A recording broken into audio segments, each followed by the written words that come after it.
Before we journey back to one of the most innovative chapters of World War II, please take a moment to like this video if you find it informative, subscribe to our channel for more fascinating historical documentaries, and let us know in the comments where you're watching from around the world. Your engagement helps us continue bringing these remarkable stories of human ingenuity and courage to light. The early morning mist of March 1945 clung to the waters of the Rhine River like a shroud over Germany's dying hopes. For centuries, this mighty waterway had served as a natural barrier, its swift currents and strategic importance woven into the very fabric of European history. Now, as American forces approached its western banks, the Rhine represented something far more significant than a geographical obstacle. It stood as Adolf Hitler's proclaimed final line of defense against the advancing Allied armies. The German High Command understood the psychological and strategic importance of this ancient river. Field Marshal Gerd von Rundstedt had repeatedly emphasized to his subordinates that every meter of ground west of the Rhine must be held at all costs. For once the Allies crossed this natural moat, the heart of the Reich would lie exposed. German engineers had spent months preparing elaborate defensive positions along the eastern bank, transforming centuries-old towns and villages into fortress-like strongpoints, bristling with machine gun nests, artillery positions, and carefully concealed sniper posts. The terrain itself favored the defenders immensely. The Rhine's eastern bank rose sharply in many places, creating commanding heights that offered German observers and marksmen unobstructed views across the river valley. These elevated positions became the domain of the Wehrmacht's most skilled riflemen, veteran snipers who had honed their deadly craft through years of warfare across Europe and the Eastern Front. These men represented more than mere soldiers. They were the embodiment of German military doctrine that emphasized precision, patience, and the psychological impact of well-placed individual shots. As February 1945 drew to a close, American reconnaissance units began their methodical study of the Rhine's western approaches. Intelligence officers working closely with field commanders identified the primary challenge that would face any crossing attempt. The German snipers positioned in the hills and buildings of the eastern bank possessed not only excellent fields of fire, but also the tactical advantage of fighting from prepared positions.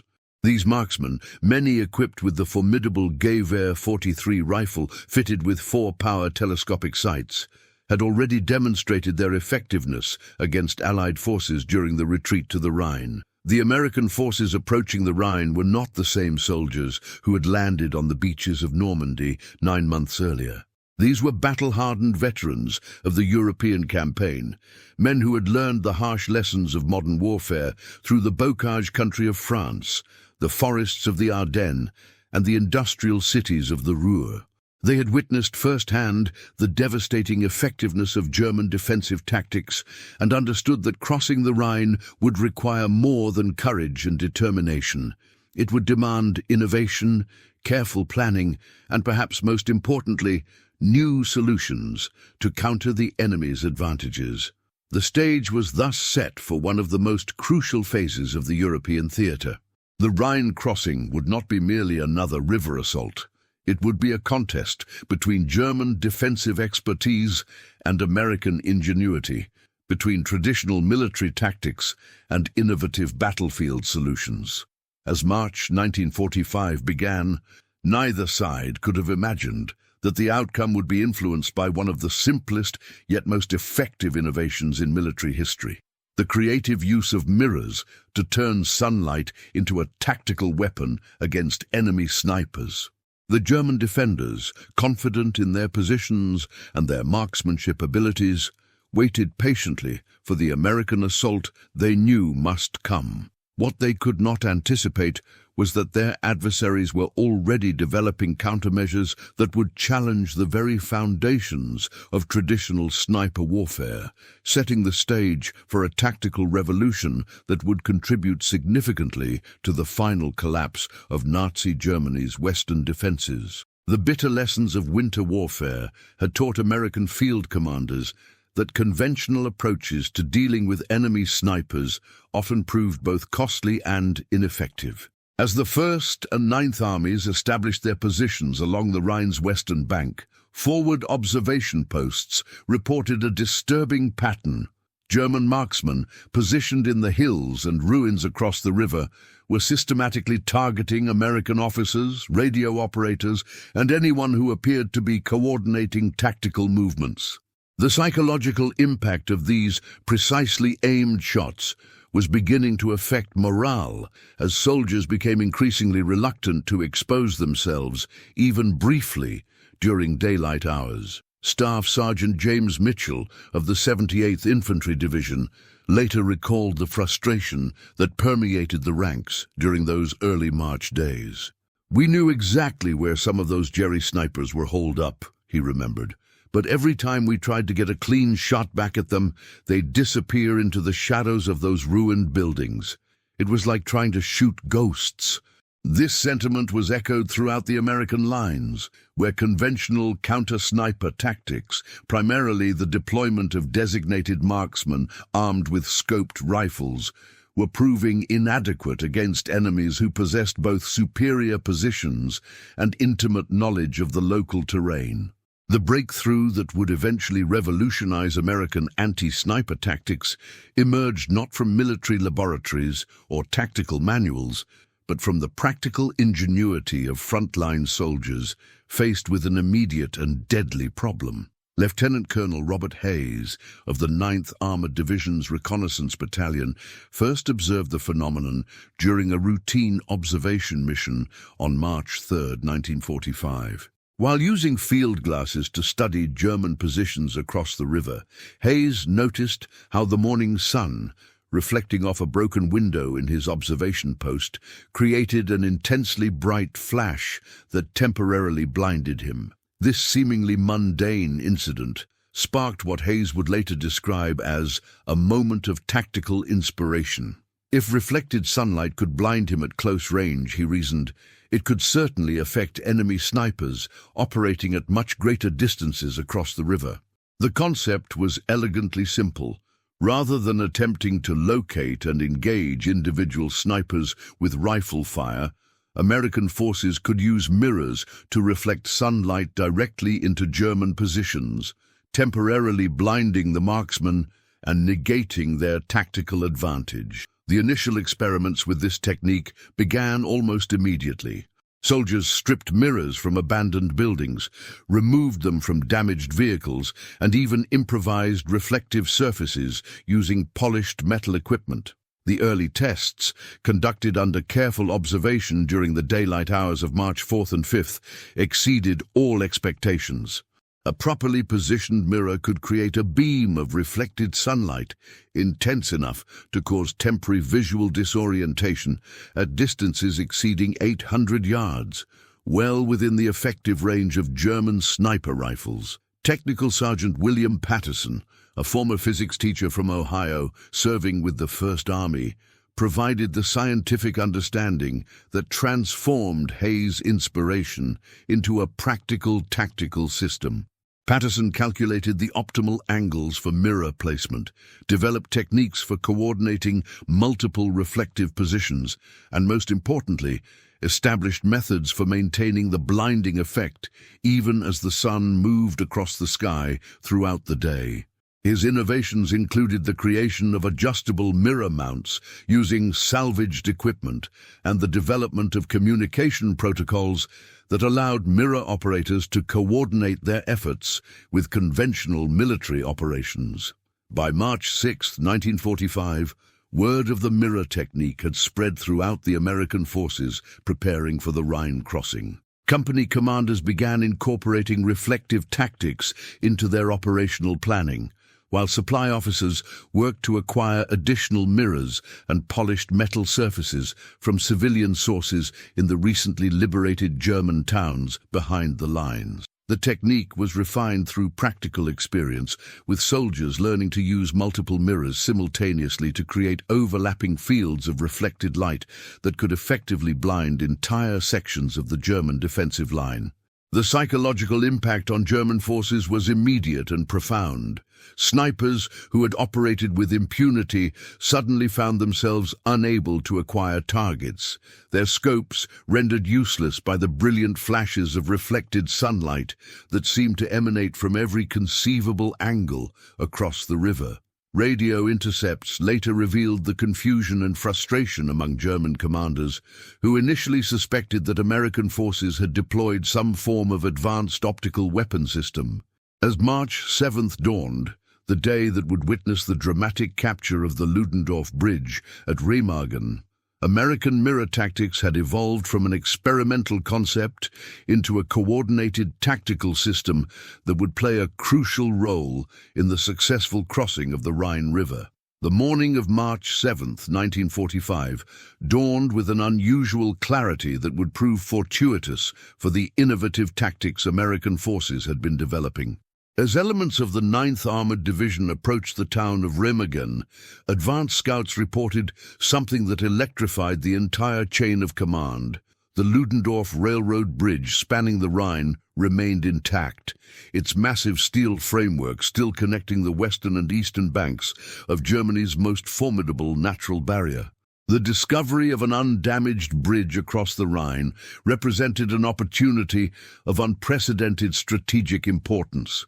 But seizing and holding such a prize would require overcoming the German defensive positions that commanded every approach to the structure.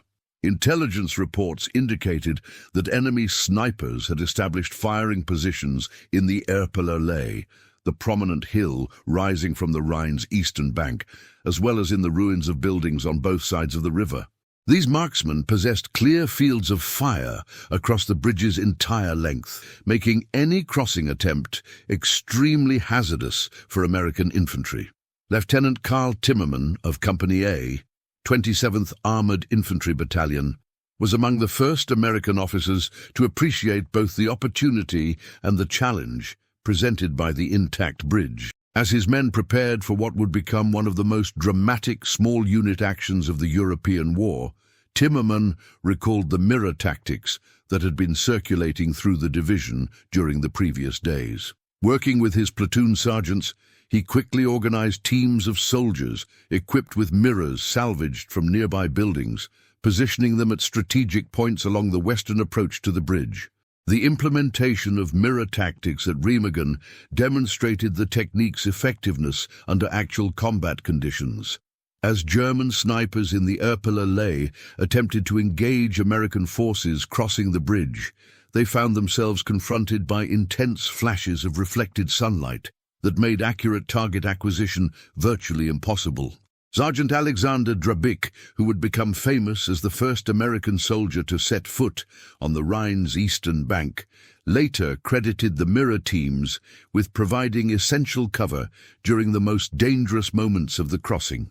The tactical coordination required to make the mirror system effective under combat conditions represented a significant achievement in small unit leadership and innovation. Mirror operators had to maintain their positions despite incoming artillery fire, adjust their equipment as the sun moved across the sky, and coordinate their efforts with the advancing infantry to ensure maximum effectiveness. The psychological impact on German defenders was immediate and devastating. Veteran snipers who had successfully engaged targets at long range throughout the war suddenly found themselves unable to sight their weapons effectively. Technical Sergeant Robert Craig, an engineer with the 276th Engineer Combat Battalion, provided a detailed account of how the mirror tactics evolved during the bridge crossing. "We had mirrors positioned at 15 different points along our side of the river," Craig remembered. "The Jerry snipers would try to line up a shot, and suddenly they'd get hit with these brilliant flashes from 3 or 4 different angles. You could actually see them ducking back into cover, trying to shield their eyes." This coordinated approach transformed individual mirror positions into a comprehensive anti-sniper system that provided area coverage rather than point defense. The success at Remagen had implications far beyond the immediate tactical situation. News of the mirror technique's effectiveness spread rapidly through Allied command channels. reaching field commanders throughout the European theatre within hours of the bridge's capture. The 21st Army Group, preparing for Operation Plunder, the massive Rhine crossing planned for later in March, immediately began incorporating mirror tactics into their operational planning. British and Canadian forces also requested detailed information about the technique, recognizing its potential value for their own river crossing operations. By the evening of March 7th, as American engineers worked frantically to remove German demolition charges from the Ludendorff bridge structure, the mirror tactics had proven their worth under the most demanding combat conditions. German radio intercepts revealed increasing confusion among enemy commanders, who were struggling to understand how American forces had managed to neutralize their carefully positioned sniper teams so effectively. The stage was now set for the expansion of mirror tactics into a comprehensive system that would play a crucial role in the larger Rhine crossing operations that were already being planned. The immediate success of mirror tactics at Rhine created an urgent demand for systematic development of the technique throughout American forces, preparing for the broader Rhine crossing operations. Within 48 hours of the bridge's capture, technical specialists from various units were working to transform what had begun as an improvised battlefield solution into a standardized tactical system capable of supporting large-scale military operations. Major Ernest Whitfield, the First Army's chief optical officer, emerged as the primary architect of the technical improvements that would make mirror tactics truly effective on a divisional scale. Whitfield's background in pre-war optical engineering provided him with the scientific knowledge necessary to optimize the mirror systems for maximum tactical impact. Working with a team of enlisted specialists drawn from various technical fields, he began developing standardized procedures for mirror placement, angle calculation, and operational coordination. The technical challenges involved in creating an effective mirror system were more complex than the original improvised efforts had suggested. Whitfield's team discovered that successful mirror tactics required precise calculation of solar angles throughout the day, careful positioning to avoid interference between multiple mirror stations, and coordination protocols that could maintain effectiveness even as tactical situations evolved rapidly. The solution involved creating detailed charts that allowed operators to adjust their equipment throughout the day while maintaining optimal blinding effects against enemy positions. Captain James Morrison, serving with the 78th Infantry Division's Reconnaissance Company, developed what became known as the Morrison Method for coordinating multiple mirror positions. This system involved establishing a primary control station equipped with optical instruments for observing enemy positions, connected by radio to individual mirror teams positioned at predetermined points along the front. The control station could direct mirror operators to concentrate their reflected beams on specific targets, creating an intensity of light sufficient to blind enemy snipers even during less favorable lighting conditions. Field testing of the improved mirror systems began on March 10th as American forces consolidated their hold on the Remagen bridgehead. These tests revealed several important tactical principles that would influence the technique's subsequent development. First, the most effective mirror positions were those that could create multiple angles of reflection, making it difficult for enemy snipers to shield themselves from the blinding effects. Second, coordination between mirror teams and conventional infantry units was essential to prevent friendly forces from inadvertently exposing themselves while enemy snipers were temporarily blinded. The psychological aspects of mirror warfare proved to be as important as the technical elements. German snipers, many of whom were veteran marksmen with years of combat experience, found themselves psychologically unprepared for an enemy tactic that attacked their most fundamental capability, the ability to see and acquire targets. Intercepted German communications revealed increasing demoralization among sniper units, with many requesting transfer to other assignments rather than continuing to face what they described as the American light weapons. Supply considerations also played a crucial role in the mirror system's development. The demand for mirrors and other reflective materials quickly exceeded what could be salvaged from battlefield sources. Quartermaster units began requisitioning mirrors from civilian sources throughout the liberated areas of Germany, while engineers experimented with creating reflective surfaces using polished metal salvaged from destroyed vehicles and equipment. This effort culminated in the establishment of dedicated mirror supply lines that could support sustained operations across multiple divisions. Training programs for mirror operators were instituted at the divisional level, with experienced personnel from the Remagen operations serving as instructors. These programs emphasized not only the technical aspects of mirror placement and operation, but also the tactical integration of mirror teams with conventional military units.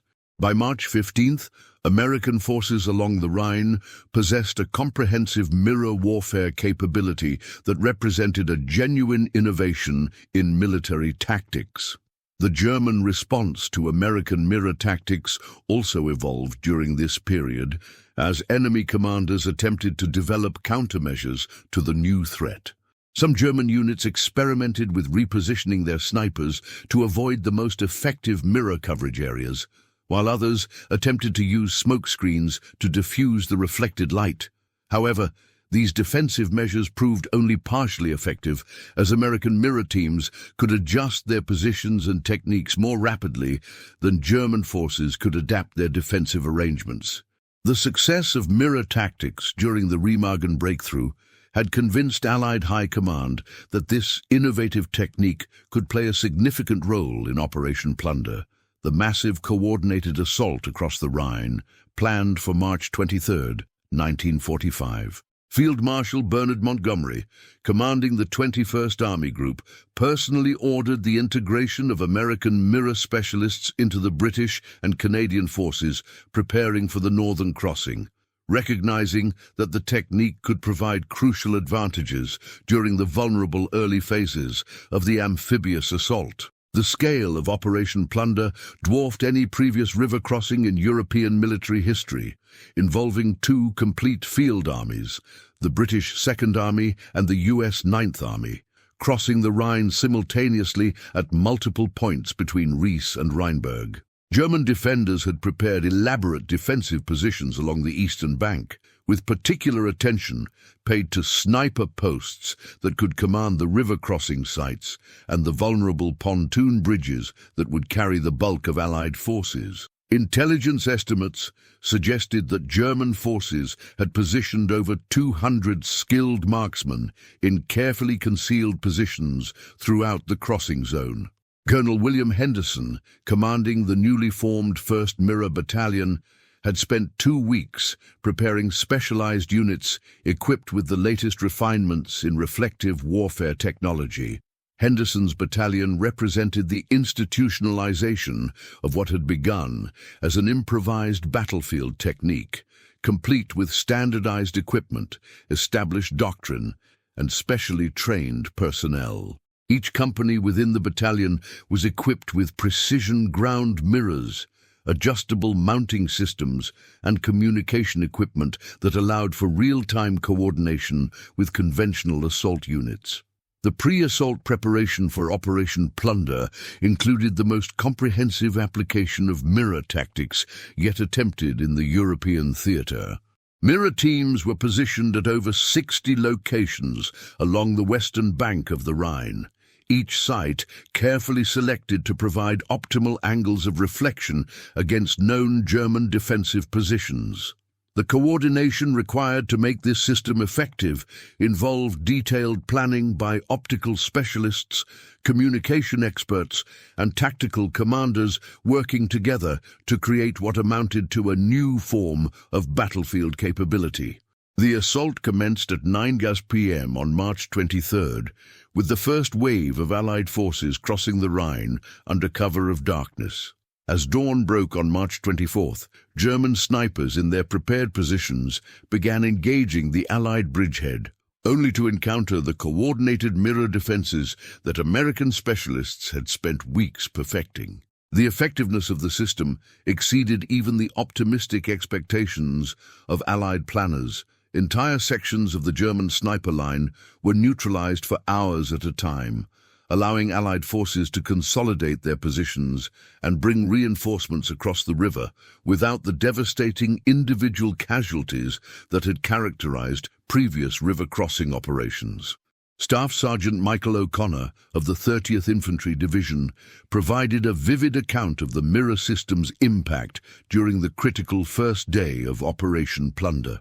When the sun came up that morning, it was like someone had turned on searchlights all along our side of the river, O'Connor recalled. The Jerry snipers couldn't get a clear shot at anything. You'd see muzzle flashes from their positions, but the rounds were going wide because they couldn't sight properly. It was like they were firing blind. This description was echoed by numerous participants in the operation, all of whom emphasized the psychological as well as tactical impact of the mirror defenses. The German response to the mirror tactics during Operation Plunder revealed both the effectiveness of the American innovation and the limitations of traditional defensive thinking. Intercepted radio communications showed increasing desperation among German commanders as their carefully planned sniper defenses proved ineffective against the Allied assault. Some units attempted to relocate their marksmen to positions outside the mirror coverage areas, but these movements exposed them to conventional Allied fire and resulted in significant casualties among Germany's most skilled riflemen. British forces participating in Operation Plunder also integrated mirror tactics into their assault plans, though with modifications suited to their own tactical doctrine and equipment. The coordination between American mirror specialists and British assault units represented one of the most successful examples of tactical innovation sharing during the war, demonstrating how battlefield innovations could transcend national military boundaries when properly implemented.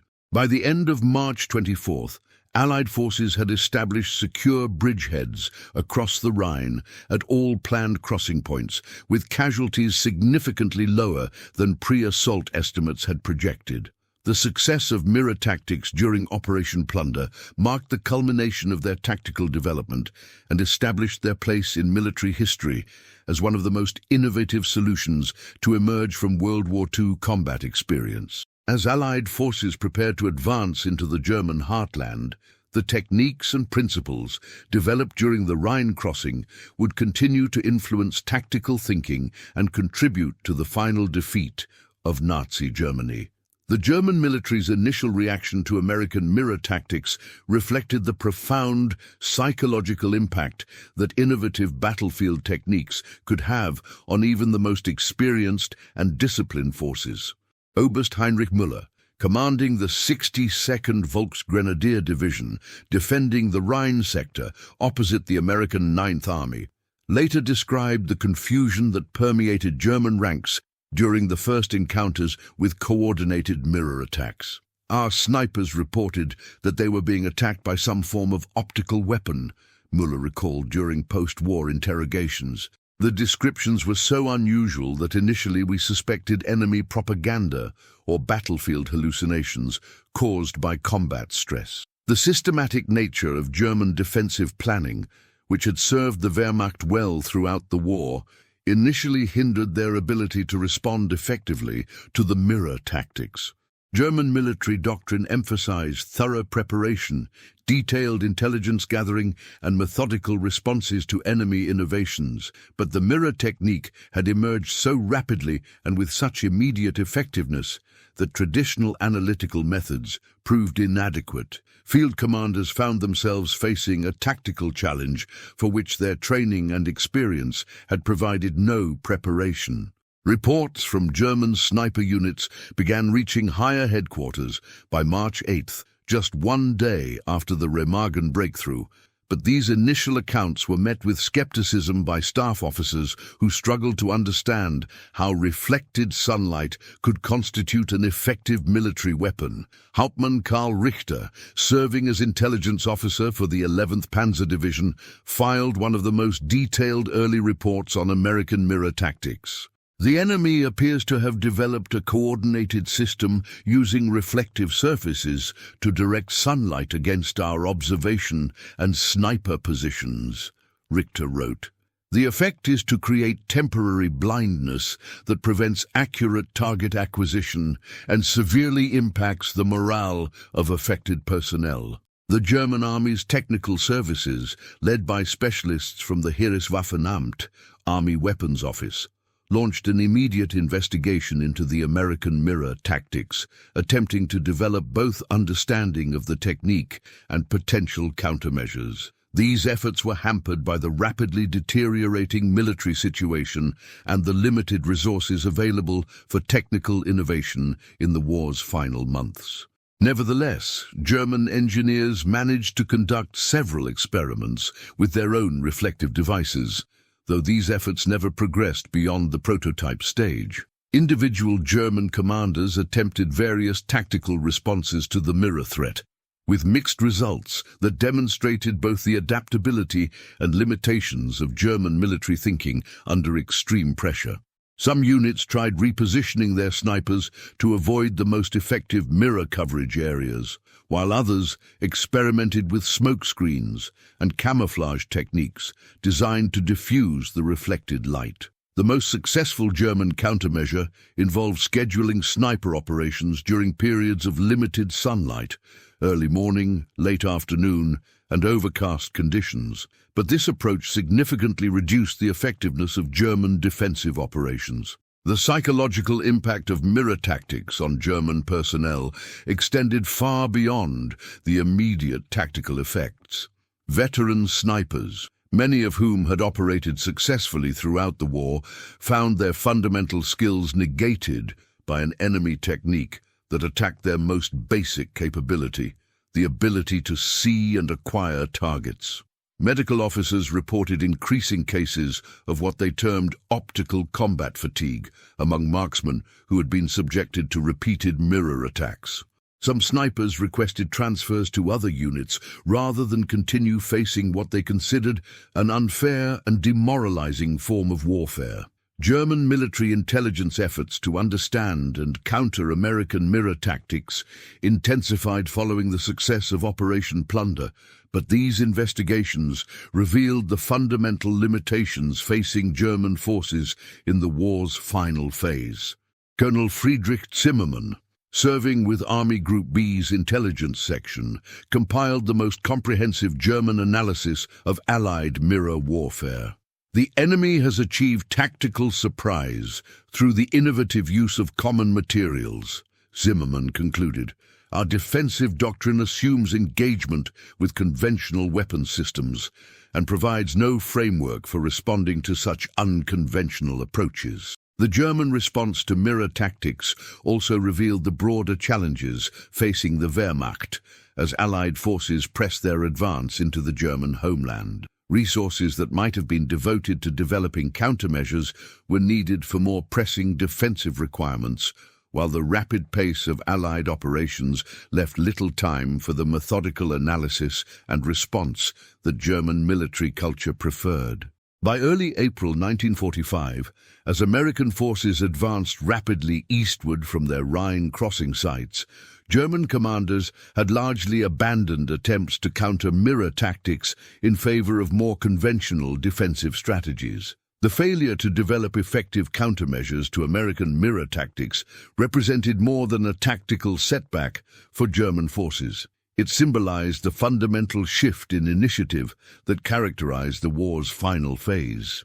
An army that had built its reputation on tactical innovation and adaptability found itself unable to respond effectively to an enemy technique that combined simplicity with devastating effectiveness. This failure would contribute significantly to the rapid collapse of German resistance west of the Rhine and the subsequent Allied advance into central Germany. As April 1945 dawned across the German countryside, American forces equipped with mirror tactics had advanced far beyond the Rhine crossing sites where the technique had first proven its devastating effectiveness. The mirror warfare capabilities that had emerged from battlefield necessity during the March River crossings had evolved into a standard component of American tactical doctrine, with specialized units now operating throughout the European theater. The psychological and practical impact of these innovations had contributed significantly to the rapid collapse of German resistance west of the Rhine and the subsequent Allied advance toward the heart of Nazi Germany. The final weeks of the European war witnessed the mirror tactics being employed in increasingly diverse tactical situations, demonstrating the versatility and adaptability of the technique beyond its original anti-sniper role. During the reduction of the Ruhr pocket, American forces used coordinated mirror attacks to neutralize German observation posts that had been directing artillery fire against Allied positions. The technique proved equally effective in urban warfare, where mirrors positioned in damaged buildings could create crossfires of reflected light that made enemy movement extremely hazardous during daylight hours. Lieutenant General Courtney Hodges, commanding the U.S. First Army, formally recognized the mirror warfare program's contributions in his final campaign report. The innovative use of reflective tactics by our forces represents one of the most creative tactical developments to emerge from the European campaign, Hodges wrote. The ability to neutralize enemy sniper positions through coordinated light reflection not only saved countless American lives, but also demonstrated the superior adaptability and ingenuity of our forces when faced with tactical challenges. This official recognition marked the transformation of what had begun as an improvised battlefield solution into an acknowledged component of American military capability. The broader implications of mirror warfare extended beyond immediate tactical applications to influence fundamental concepts about innovation, adaptation, and the nature of military advantage. The technique had demonstrated that significant tactical superiority could be achieved through the creative application of common materials rather than advanced technology or sophisticated equipment. This lesson would prove influential in post-war military thinking, contributing to doctrinal emphasis on innovation, flexibility, and the importance of encouraging tactical creativity at all levels of command. Documentation of mirror warfare techniques became a priority for American military historians and tactical analysts even before the war's end. The Army's Historical Division assigned specialized teams to interview participants in the Rhine crossing operations, creating detailed records of how the mirror tactics had developed and evolved under combat conditions. These historical accounts would provide valuable insights for future military planners and contribute to the institutional knowledge that would shape American tactical doctrine in the post-war period.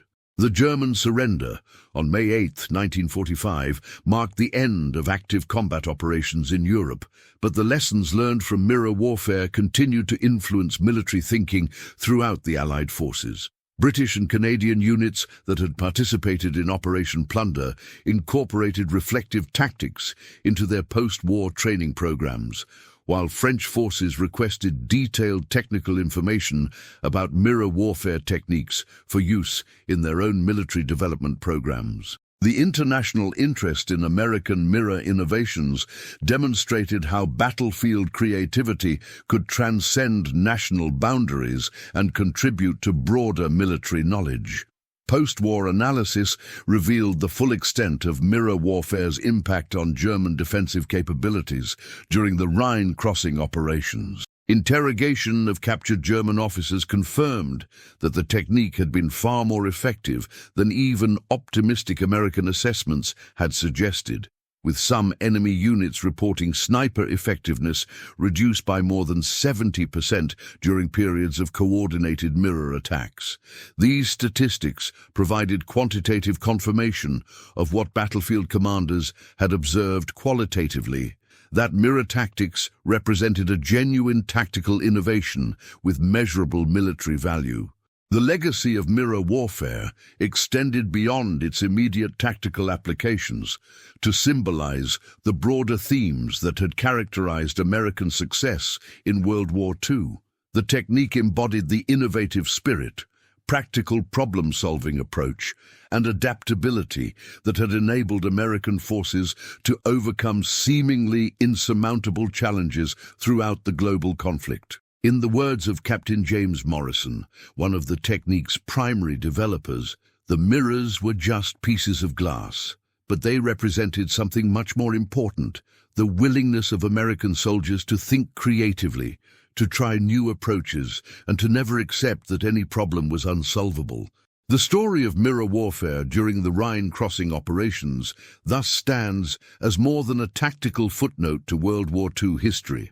It represents a testament to human ingenuity under extreme pressure and a demonstration of how creative thinking could transform the course of military operations.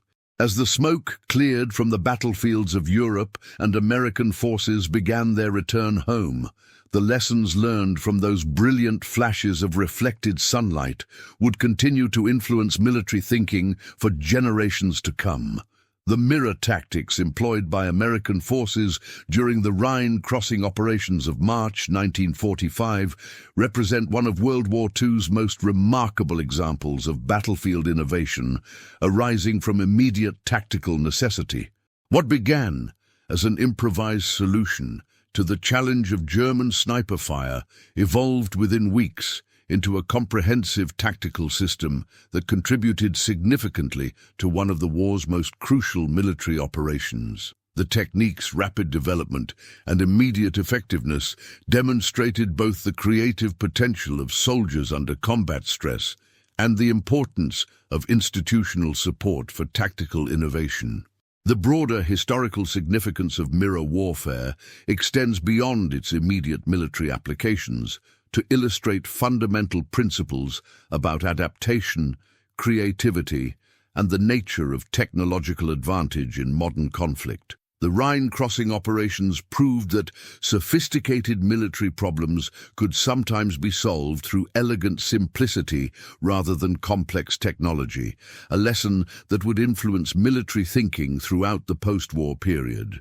The success of mirror tactics also demonstrated the value of encouraging innovation at all levels of military organization, from individual soldiers to senior commanders. Perhaps most importantly, the story of American mirror warfare during the final months of World War II serves as a lasting testament to the ingenuity, adaptability, and determination that characterized the generation that achieved victory over Nazi Germany.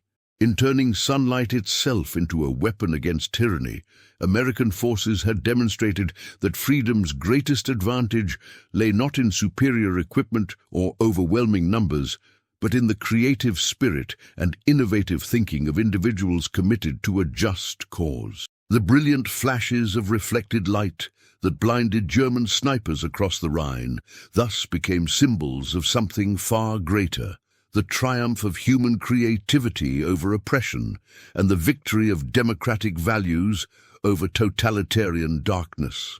This documentary was produced to honor the memory of all who served during World War II and to preserve the stories of innovation and courage that helped secure victory for freedom and democracy.